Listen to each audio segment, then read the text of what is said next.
C'est un gros problème. C'est une route où on conduit vite. Il ne devrait pas y avoir d'intersection. C'est ça le plus grand souci. On est forcément tout le temps tendu, nerveux, car on ne sait jamais qui va venir couper la route.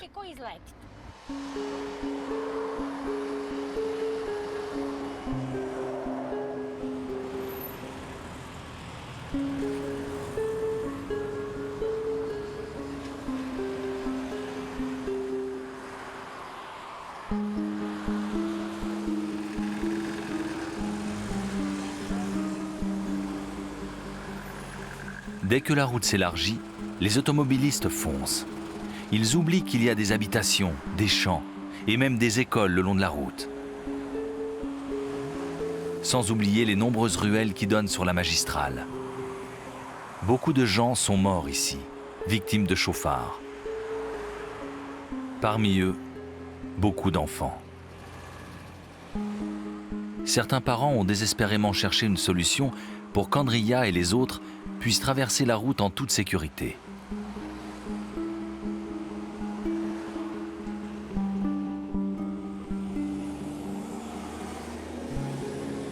Ils ont eu l'idée d'utiliser ce conduit d'écoulement des eaux de pluie.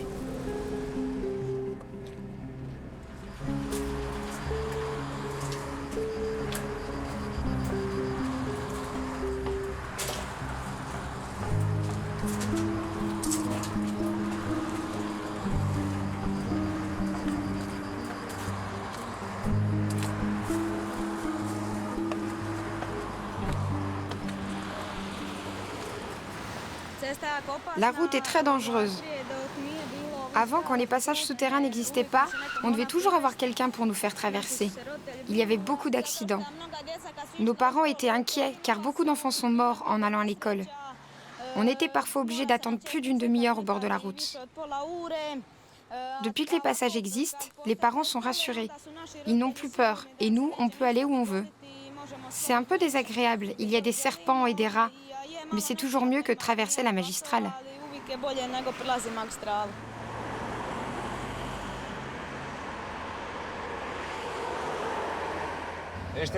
Regarde, ici tu peux traverser nulle part. C'est incroyable. Ce n'est pas normal cette route. C'est une telle cohue et une telle chaleur, j'arrive pas à comprendre. Je voudrais jamais vivre ici. C'est hors de question. On dit que c'est l'un des endroits les plus dangereux de Croatie. Tu te rends compte combien de jeunes sont morts ici? C'est pas un hasard si des gens meurent tout le temps. J'espère que ça ira mieux quand ils auront refait cette partie de la route. Pour qu'elle soit plus sûre, la magistrale exige des travaux permanents, même en été. Certains tronçons sont complètement refaits à neuf, les virages sont aplanis et le revêtement changé. Mais en d'autres endroits, la route est si pentue qu'en cas de pluie torrentielle, des éboulements ou des glissements de terrain la font disparaître. Les ouvriers travaillent sous une chaleur de plomb.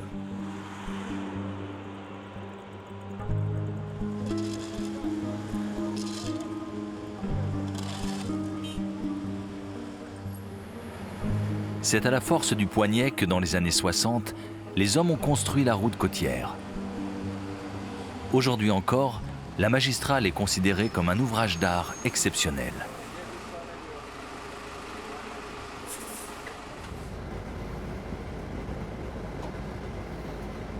Zdravko Radušić est ingénieur.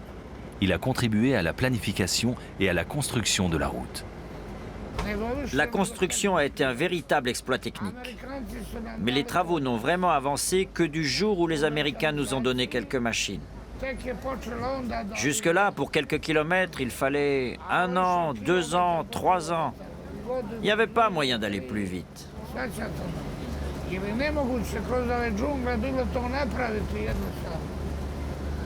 Tenez, regardez cette entaille. 1000 mètres cubes de pierre ont dû être transportés à la main et remblayés de l'autre côté. Quand tout a été mécanisé, ça a été beaucoup plus facile.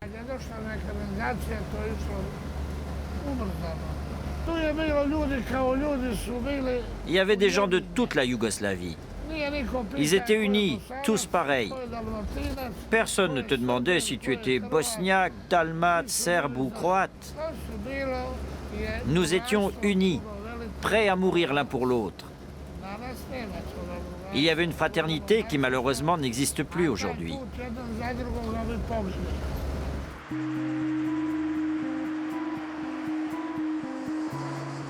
À Ploče, les marchands de fruits espèrent vendre leurs marchandises dans la soirée. Les fruits du delta de la Neretva sont connus dans toute la Croatie. C'est une terre riche où les fruits mûris au soleil sont gorgés de sucre. Jelko arrive chez lui. Janja, sa femme, l'attend près de son stand.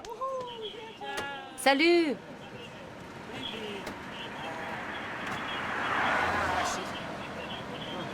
Ça va? Ça va et toi? Comment ça s'est passé? C'était fatigant.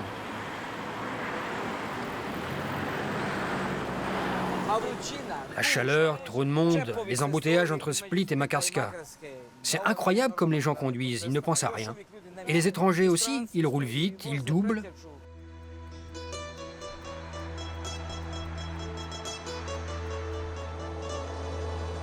Pour Jelko et Dalibor, c'est la fin du voyage. Pour aujourd'hui. Mais sur la magistrale, la circulation ne s'arrête jamais, pas même la nuit. Les gens se rendent dans les nombreux clubs et les bars qui s'étirent le long de la route.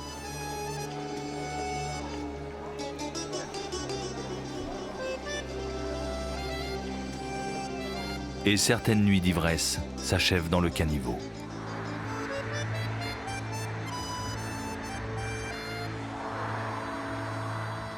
Le lendemain matin, Jelko et Dalibor chargent la camionnette. Ils partent pour Dubrovnik. Voilà, je suis là. Tiens, mets-le là. Tout est prêt? Oui. On peut partir? Oui, c'est bon. Roule lentement, te presse pas, fais attention à toi. D'accord.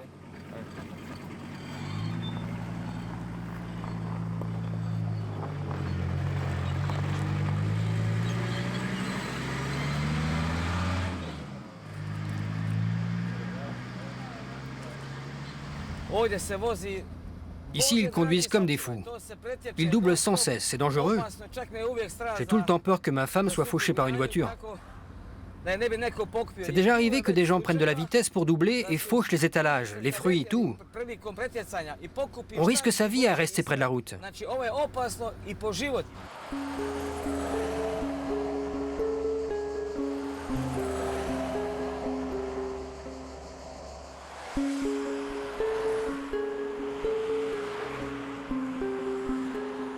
Les accidents se produisent surtout sur les tronçons où la route est droite et où les automobilistes accélèrent. Les victimes sont souvent des jeunes qui rentrent d'une soirée trop arrosée. Ivres d'alcool et de vitesse, ils mettent leur vie en danger, mais aussi celle des autres.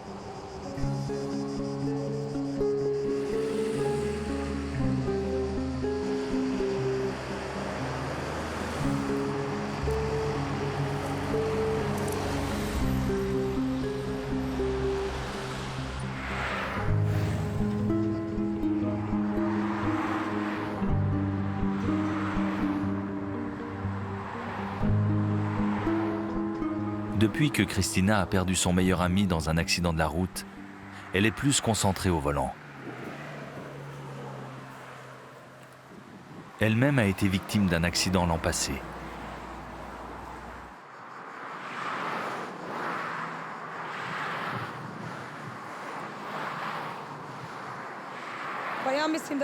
Pour certains, c'est un avertissement. Quand Pero est mort, j'ai eu très peur de conduire. Mais pas seulement moi, tous mes amis aussi. Nous en avons parlé. Ceux qui ont une voiture, dès qu'ils accélèrent un peu, se souviennent de Pero et de tous les autres qui sont morts. Je pense que pour beaucoup, c'est un avertissement.